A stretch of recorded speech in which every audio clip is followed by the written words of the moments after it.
From The Times and The Sunday Times, this is The Story. I'm Luke Jones.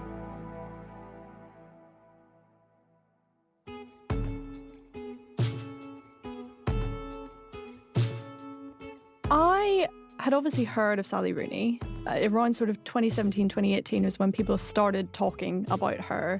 I was doing an English degree at the time, so I was sort of reading Chaucer and Shakespeare and not anything vaguely contemporary or fun. Laura Hackett is our Deputy Literary Editor and Chief Sally Rooney fan. I had, in retrospect, the fortune of being dumped from a very long and painful relationship. And the next day I had to fly home from uni back to Ireland, and I thought, I need something on the plane that's going to really grip me, that's going to mean I'm not just sort of sitting there looking out the window crying. Laura picked up Sally Rooney's second smash hit novel, Normal People. It did distract me. It did also make me weep on the plane, so I still looked a bit mad on the plane, but I loved it. And when I got home, I just wanted to sort of rot in bed for 2 weeks. And the one thing that got me out of the house was driving to the local bookshop to buy Conversations with Friends, which was her first book. That really got me into Sally Rooney. It also kind of got me into contemporary literature and drove me down the path that led me to here today. And Laura's not alone. In her 33 years on this earth, Sally Rooney has sold over 3 million books. She burst onto the literary scene with her debut in 2017, Conversations with Friends. And she went viral, of course, in 2020. You know, when we were together in first year of college.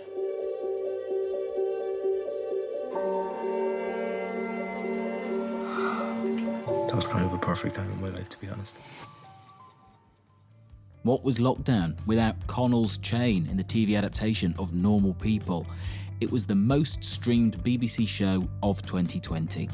60 million views, drooling over Paul Mescal and Daisy Edgar-Jones failing to communicate their love for one another.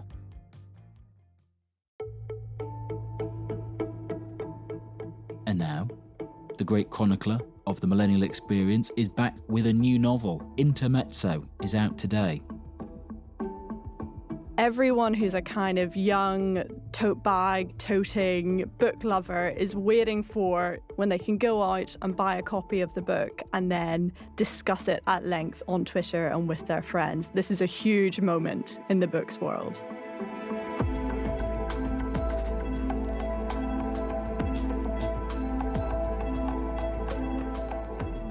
The story today, how Sally Rooney became the voice of a generation.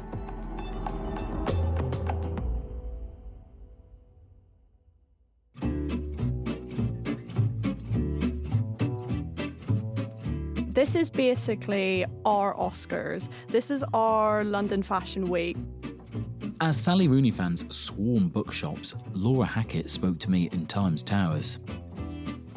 We've definitely discussed it in the office at length, debated it back and forth. People have changed opinions. They've reread it. They've gone back and reread all the other Rooney books. Like, this is this is the big take of the year. You want to have your take on the new Rooney. I imagine your office as like some kind of salon where you're all on chaise longues smoking pipes. We are smoking pipes. We are sort of drinking gin. No, we're not quite doing that, but we're certainly doing it, you know, over laptop screens and in the tea area. You have a copy of the book Intermezzo in front of you. I do. And actually, if you went out into the office proper and left that on the side, I mean, it would be Can't there do 2 it. minutes before someone swiped it. Has Yeah. there been a lot of thieving? Well, I've just been hiding it. I have had a lot of requests from people. And the problem is once you say yes to one person, news gets round that you've lent it to one person and everyone else said, oh, you lent that one to Susie to take on holiday. Can I? I'm about to go on holiday. I really want to bring it with me.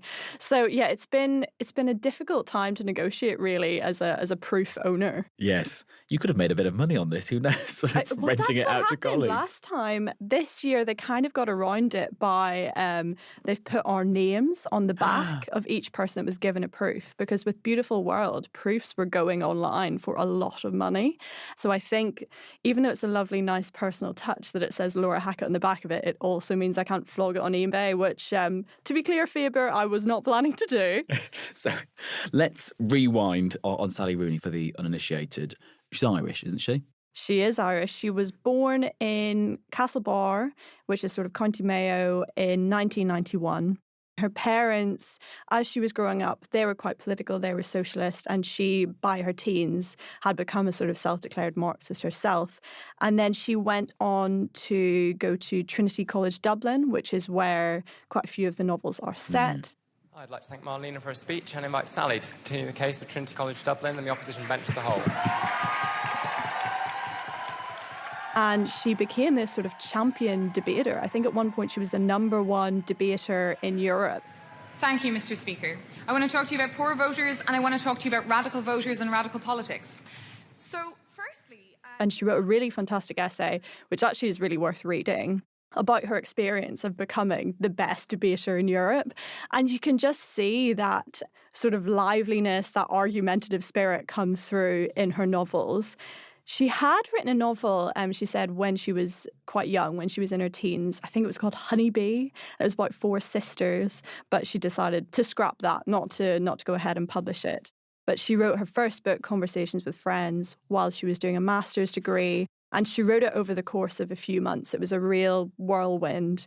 And then, of course, it became published and she rose to literary stardom. And her politics throughout all of this has been actually quite sort of close to her parents, I guess. Yeah, I mean, she's never shied away from the fact that she is extremely politically engaged. You can see that in the novels, you can see that in the characters. They're all very, very interested in politics, even if what drives the action is their romantic relationships. What drives the kind of intellectual beating heart of these novels is the politics.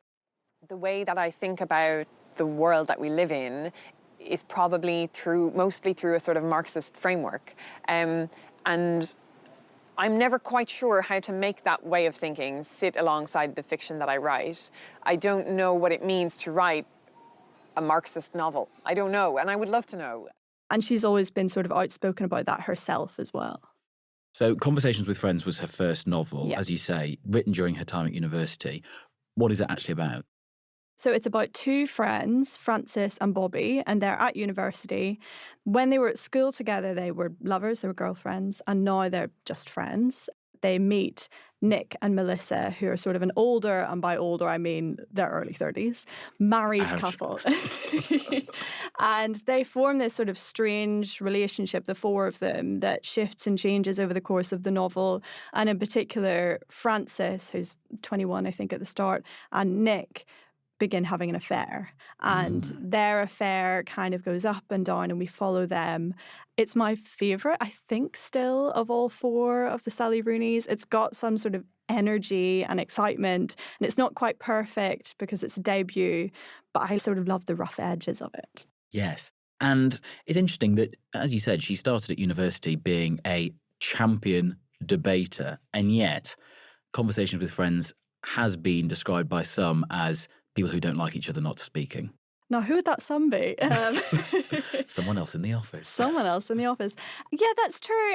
I guess there are lots of times where it can feel a little bit almost flat, the prose. And I don't mean that necessarily as an insult. I just mean it literally is so flat, you almost see yourself reflecting off it. That's certainly what I found. She doesn't give us much flourish. She doesn't even really give us much sort of interiority into the lives of the characters. A lot of it is through speech, through email and text message, and through action that we can infer what they're thinking. But even then, isn't the dialogue quite sparse? It can be sparse, but also I quite like that aspect of it. I think you get a sense of the university debater in that because it's quite sort of economical, it's quite efficient. They're saying things almost to win a point. It's more like arguments with friends in a way. But I love reading about a good argument. But then just a year later, wasn't it? She followed it up with Normal People. You said earlier that was actually the first one that you read and then you went back to Conversations with Friends. What was Normal People about and why did it work so well for you and others? Normal People is about Connell and Marianne. We start following them when they're at school together, and Connell's sort of the popular guy. He's on the Gaelic team. Marianne's the nerd that nobody likes, and they form this secret romantic relationship. They go to college together and they're kind of on again, off again. Will they, won't they?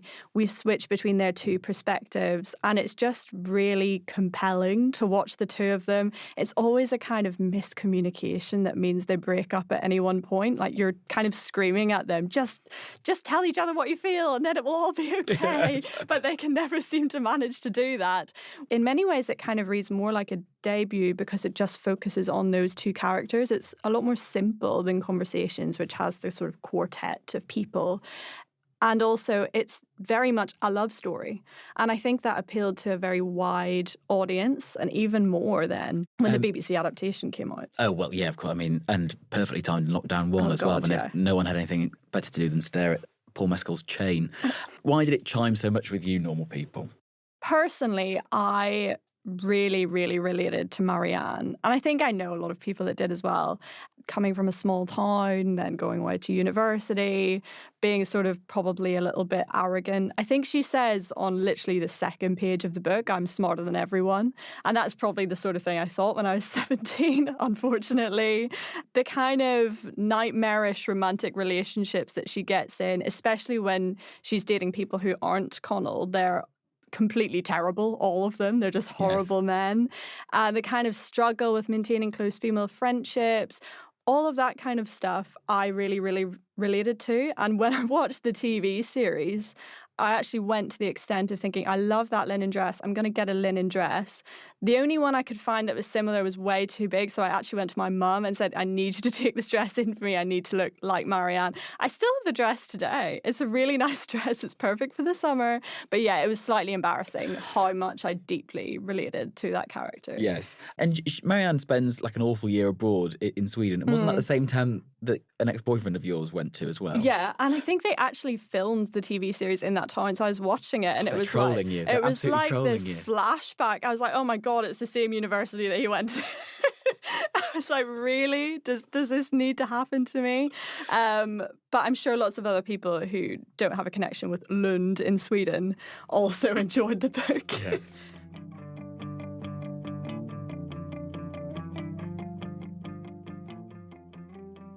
So we had not only Conversation with Friends and Normal People coming out, but we had the Normal People adaptation come out before her third novel, Beautiful World, Where Are You, came out in 2021. There must have been a lot of hype around that. It was an enormous amount of hype. I mean, there were pop-up shops, there were caps that said Beautiful World, there were tote bags, there was all sorts of things going on. People were queuing outside Waterstones before it opened so they could get their copy. There were limited editions. Tiny Violin, I felt a little bit sorry for Sally Rooney because I thought, God, this is such a huge amount of pressure for what is still only your third novel, and you're still quite a young novelist at that point. What was Beautiful World about? Beautiful World, again, it went back to that sort of quartet. So we had two friends, Alice and Eileen, and Alice is a very successful novelist who's become a millionaire, and Eileen is an editor at a literary magazine who's sort of struggling to pay the extortionate rents in Dublin. And their friendship has drifted apart since Alice became so famous, and Alice actually had a breakdown surrounding the publication of her novel. So she's moved to the countryside in Ireland while Eileen is still in Dublin. Eileen, meanwhile, has this on-again, off-again relationship with Simon, who she's been friends with since childhood, and they've both been in love with each other and obviously not been able to tell each other, while Alice starts going out with Felix, a guy she meets on a dating app, who's actually really horrible to her a lot of the time. But all four of them sort of interact in different ways, in a similar way to Conversations. Yes, and there was a bit of a hoo-ha around the publication of that book, wasn't there? And add another name to the list of those boycotting Israel, author Sally Rooney, now refusing to allow an Israeli company to translate her new book into Hebrew. Yeah, so she argued at the time that this specific publishing house, which she had bid for the rights and which she turned down, were sort of at odds with her principles surrounding the conflict between Israel and Palestine. But her point is she wants to express her solidarity with the Palestinian people in their struggle for freedom, justice, and equality. That's what she says. And a lot of people were quite angry about that decision, and I can understand why. I also think she's been pretty obviously politically engaged from the start. I wasn't that surprised to see her take that stance. But yeah, it did cause a bit of a hoo-ha at the time. And even though she, by this point, was a massive literary star, is wading in on, quite difficult topics in the news like that, she's quite a private person. She is, and I always wonder what came first. People are always fascinated by the question, are the books based on her own life? And I can understand why, because the characters tend to be young women who go to Trinity, who are very politically engaged, who are intelligent, and you wonder if the rest of it could be based on her life. And I think kind of understandably, she has found those questions quite invasive and has backed away and become maybe more private.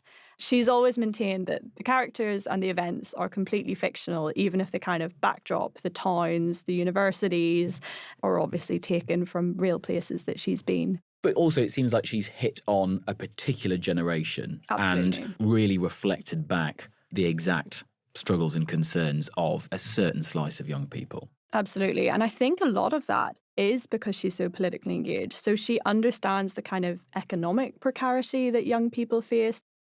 The people that I write about tend to be kind of precariously situated in the economy. Like, they're usually college educated, like I am, but that doesn't necessarily mean that they are financially stable or secure. There's a lot in these books about housing insecurity, about the amount that people have to pay on rent, about being kicked out by landlords, about feeling you're never going to be able to buy a house, about jobs being unsatisfying and not paying enough, and also about the way that people communicate. I think especially in conversations where so many of the conversations took place over email and over text, that really reflected a way that young people communicate now, and people latched onto that.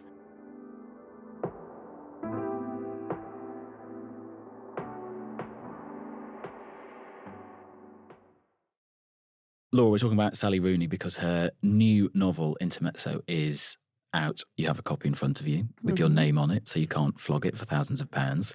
You've read it. Any good? I think it's really, really good. I think it's very different to the other three in the way that it's written and also in its sort of focus of the plot. But I think it feels more mature. I think it feels like it's got a kind of flourish to the writing that it didn't before. I think she's felt that she's been able to slow down. It's a lot longer. It's about 450 pages than the other books. And I really, really respect when authors decide to go slightly out of their comfort zone and do something different. And I think Rooney has done that here. Yes. What actually happens in the book? So Intermezzo is about two brothers, Peter, who's 32, and Ivan, who's 22, and their father has just died. So we hear from their two perspectives back and forth. They're growing apart in their grief. They weren't that close previously, but now they're having to balance the complexity of the feelings they have about each other, which generally are not that positive, with the feelings they're having for the women in their lives. So Peter's a successful barrister, and he used to be with Sylvia until she had a really terrible car accident, which left her in chronic pain and unable to have sex, and she decided to end that relationship. But they're still very close. They're still friends, and they're becoming closer in the wake of his father's death. But he's also been seeing Naomi, a 23-year-old college student. It's very sexual. He actually gives her money because she's in a sort of tricky housing situation. So he's never quite sure whether it's a relationship or a transaction. And he's torn between these two women and trying to decide which of them he should end up with. And then we've got Ivan. Ivan is a very socially awkward chess genius, which is very different for Rooney. We hear a lot in this novel about competitive chess, which I didn't really know anything about before, and is actually quite fascinating. So he's never had much luck with the ladies previously. That is until he meets Margaret, who's an administrator at the Arts Centre, and they begin this tender but faltering relationship because Margaret's actually 36, so she's 14 years older and is divorced. And when Peter finds out about this, he's obviously a little bit worried for his brother, who he sees as quite vulnerable. And it pushes them further apart. But then all of these characters are sort of like satellites moving around each other. And then in the final 100 pages, they collide and the magic happens. And it's fantastic. There's some really good set pieces, brilliant arguments, even a fist fight. Oh. Which I think is new for Rooney. I can't remember any other fist fights, but it was fantastic. And yeah, it's just, it starts off quite slow. slower than I think most Rooney readers will be used to, but it builds to this really, really dramatic conclusion. A bit of a shift from her usual fare, as you said, I guess namely because it's from a male perspective and not that of a very intelligent but miserable woman. Exactly. I mean, we do hear quite briefly from Margaret's perspective, the older woman that Ivan ends up with. But generally, we're hearing from Ivan and Peter. And yeah, it gives the whole book a very different feel to the other ones. And that's really compounded by the fact that Peter's narrative is written in a kind of stream of consciousness style that's quite similar to Ulysses in a way.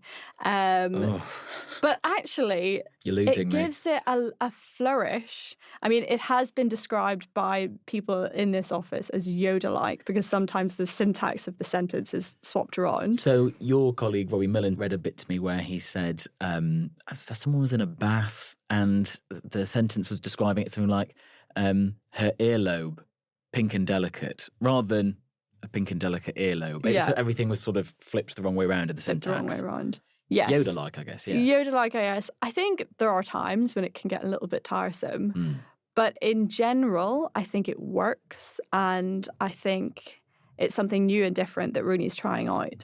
There's more metaphor, whereas previously the novels, as we were talking about, are quite flat and the prose is almost workmanlike in a way. It's telling you what you need to know and nothing more. Whereas here she gives in to a more kind of luxurious, lavish prose style.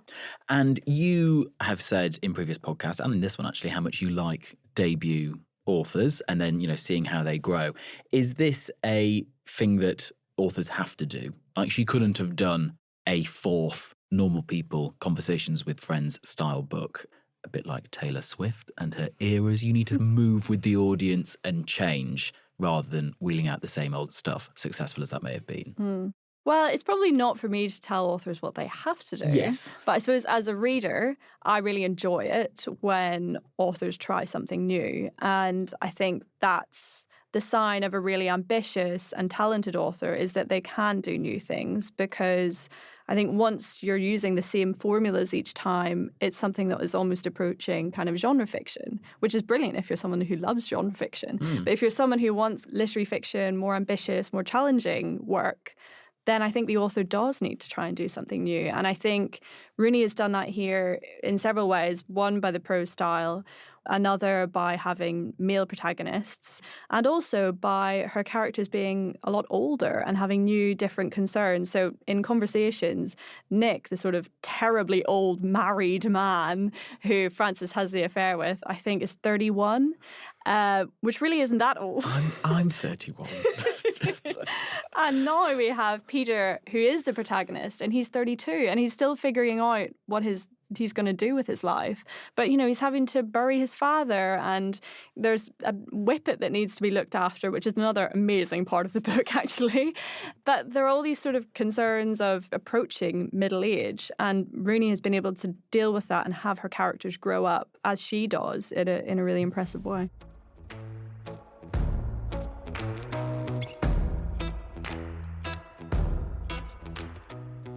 We were joking earlier about how neatly your life dovetailed with some Rooney characters. I mean, even to go as far as specific Swedish cities. With this, I mean, does it still click as much? The first time I read it, I thought, well, where's my Marianne? Where's my person that I can relate to? And there isn't really one. And it almost forced me to engage in a more kind of critical or nuanced way with the text, where I wasn't just saying like, oh, there's me again. Yeah. And it did sort of stretch me. And to begin with, I thought, oh, it's not what I thought the Rooney book would be. And I liked that maybe her characters have grown up. Potentially I've grown up. Who's to say? The jury's out in that one. But her characters certainly have, and her writing style has. And I've really, really enjoyed that. So you've given it a good review. There's lots of excitement about this being released, as discussed.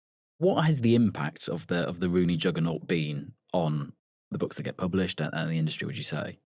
I think especially after Normal People and that initial Rooney boom, you could see a number of books which were about young women, maybe Irish women in difficult relationships who were very smart, And I think that's quite natural. I mean, when you look back to the Harry Potter boom, there was a sort of influx of books about boy wizards. Yeah. That's how the publishing industry works. It sees that something is popular and it wants to create more of it. But I think in some ways the Rooney effect can be overemphasized, especially when people talk about Irish writing. Sometimes they say, Rooney created this boom in Irish writing. Actually, there have been Irish writers who've been hugely successful long before her. I mean, look at Colm Tóibín, who's got a new book out this year, which is fantastic. Sebastian Barry, Anne Enright, Emer McBride, who has a new book coming out next year. Edna O'Brien. Edna O'Brien, who passed away recently. And I've often wondered how much her Country Girls trilogy, which was so controversial at the time, inspired Rooney, because it has these two female characters trying to make it in the big city. And I've always loved that book. Irish writers have always been successful. Ireland has always been this hotbed of brilliant literature. So I think sometimes we can overemphasize her impact on Irish writing or the literary culture at large. But of course, there were always going to be a few, not copycats, but people who maybe a little conveniently ended up writing similar books.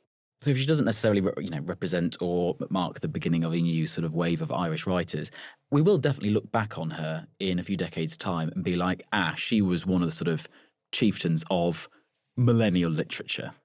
Absolutely. And we often have this conversation on the desk of, are there other Rooney-esque figures of that same generation who've had the same impact on literature? And you struggle to find others. You can see people who are sort of in their 40s who've written a few books.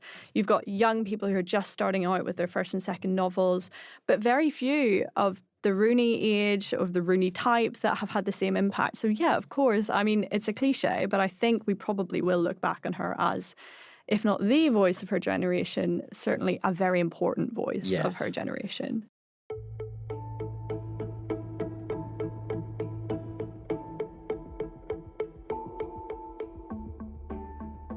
Laura Hackett, Deputy Literary Editor at The Times and The Sunday Times. You can read our full reviews of Intermezzo at thetimes.com if you've got a subscription. There is an interesting divergence, shall we say, between the Times review and the Sunday Times review. Let's just say James Marriott wasn't the biggest fan. I quote, "Where she once sounded modern, Rooney elects to sound mannered and willfully archaic. Her artistic curiosity is unavoidably limited." Discuss. You can read that at thetimes.com. And if you can't get enough of books podcasts, why not listen back to Laura telling us about 50 years of the Sunday Times bestsellers list and what it tells us about all of us Brits. We'll put a link to that in the episode notes. The producer today was Sam Chantarasak, the executive producer was Kate Ford, and sound design and theme composition was by Mal Assetto. If you can, leave us a review, a nicer one than James's about Intermezzo. I'm Luke Jones, and I'll see you soon.